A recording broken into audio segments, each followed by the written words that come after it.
Hello there, people of hyperspace. My name is Davontos, and it's time to get hyped because the Awakening DLC is on its way, and there's already a couple of things going around the internet now. If you're not keeping in touch with these big YouTubers who do Call of Duty like T-Mart, Ali, Drifter, and so on, I'm here to fill you in on basically what I've seen the past few days about this Awakening DLC. Now, they reviewed the map Gauntlet, which is those 3 maps that looked like it was maybe going to cycle, or we didn't know what it was. It was those 3 mysterious maps. They reviewed that one. They reviewed a little bit of Splash. Obviously, we know Skyrise is going to be, Skyjacked is going to be hijacked. And they also reviewed a little bit on, what was that map called? That construction site. I forgot what it was called. But let's get right to this description and see what we're going to be getting ourselves into. And also, there's a little word in a future DLC specialist that's hinted, and I think the level was Gauntlet.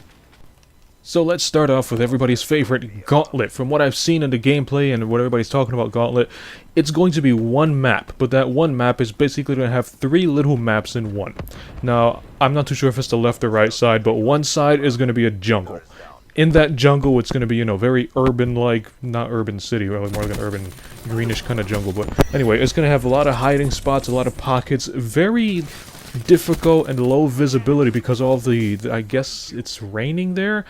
And I know they were saying that the shade from the trees and the bushes make it very difficult to see people in the jungle. So the jungle is going to be perfect for Nomad, just like I'm using Nomad right here. In the middle of the map was the ice level, or the glacier, whatever you want to call it. They said the glacier functioned like a giant maze. You have ice blocks everywhere that cut off paths and provide good cover. You have a bridge dead smack in the middle you can use for transport, and you can also travel under the bridge via wall running. Tongue twister. So you can get around Gauntlet quite easily. Now, the other side of the map is that city level. They said the city's pretty straight, not a lot of action happens in that city, but they said, occasionally it's good to hold a couple of fights here and there. They said it's basically just an alleyway with a couple of buildings here and there, and I think they mentioned there's like one building in the middle, which can be used as a minor camping ground. It's not really that campy because it's just a tiny little building with just like 3 windows and 1 door, so it's really easy to get you out there. But if you can hold the fort there for a little bit, get you a couple of kills. That's the map Gauntlet. Now, if we're moving over to Skyjacked, we all know it's hijacked, but it's a floating airship. However, on the side of it, there's going to be a big gaping hole. And in that big gaping hole, you're allowed to wall run. I don't know if you guys have remember in Hijacked, off on the side, there was like that little, I guess you can say a balcony or a bridge on the side of the boat. And you can jump off and fall into the water. Well, Skyjacked has it, but that little balcony area is like broken.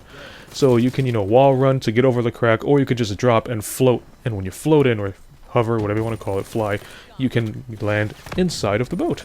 And I'm guessing it's probably going to put you in that basement area that was in Hijacked. The basement area where everybody wanted to camp and put little claymores protecting the ladders, and they would just sit in there. So hopefully if that big hole is there, it's going to prevent campers from camping at the very bottom, because now we're going to have a ton of ways to get them out. Not much to talk about Skyjacked. I mean, if you guys played Black Ops 2, it's basically Hijacked with a little hole on the side of the boat. If you haven't played Black Ops 2, know that Skyjacked will be voted almost just as much as Combine is, and it's going to be popping up a lot. So let's move on to the next map, Splash. Not a lot of not a lot of details was, given about this map, but we do know that some of the water slides are sealed off by inflatable tubes, which is, I'm kind of disappointed about that. I was hoping, to get inside some of the slides, but I believe I've seen like maybe 2 or 3 slides that were open, so maybe you can get in there and slip and slide through the water slide. Also, there is this pool. I don't know if the pool is deep or whatever, but I've seen a lot of water in that level, hence the name Splash. But I mean, they look like they connect via underwater tunnels, and you can pop up in different parts of the water park. They look very unique. I'm hoping maybe in the future they can give some more details about this Splash level, because, well, this is going to be one of my favorite maps to play in. And it's really unique. It's like that Carnival level. I think it was in MW3. That Carnival stage was very unique, and I'm hoping Splash plays out the same way. And finally, the last level, that construction site. I forgot the name about it, but it's that map that, it's basically your old school, common map. Gauntlet has, these 3 lanes that make it unique. Splash has all this water that makes it unique. So this construction site is basically the common one in a bunch. But however, as what I've seen from it, I've seen a couple of gameplay taking place in this construction site, and this site is huge. It looks like it's going to be one of the bigger maps in Black Ops 3. Now, you would think that Splash has the most water, but it's actually this construction site. This construction site is like full of water at the base, and it allows you to swim from the outer edges. Hold on, what's wrong with me today? Swim from the outer edges and, swim underneath the level and pop up in the middle or other different side pockets, so it's going to be a lot of water warfare. Let that be the next Call of Duty. And it's also going to have different floors, so you're going to have, multiple cover areas, multiple vantage points, and multiple people popping in and out of these water pockets. So this construction site seems like it's going to be very, very hectic if you're going to play ground war.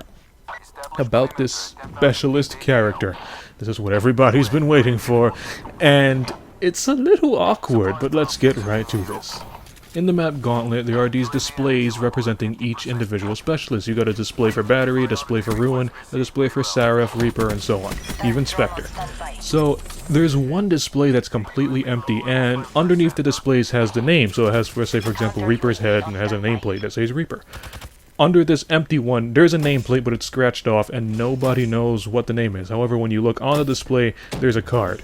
That card is a card from World at War, and it's basically like a headshot perk. I don't know if you remember in World at War, the campaign allowed you to take different kinds of perks and different little, I guess you can say, tactics. I don't know how to explain it, but it's basically like wild cards from World at War. You equipped it and the enemies wouldn't die unless you got a headshot. Or you put it in story mode and all of your guns shot flame rounds or something like this. It's something just to have fun in the story mode. But anyway, this mystery specialist has one of those cards in it, and it's dealing with the headshot. Now, I haven't played World at War in so long, I don't remember what it's called, but the way this card worked in World at War is you have to get headshots to kill the enemy. So I'm guessing maybe this is going to be a new version of the kinetic armor.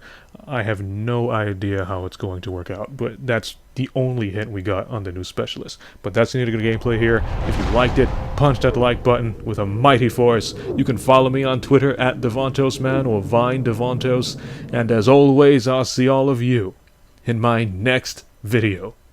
Have a nice day.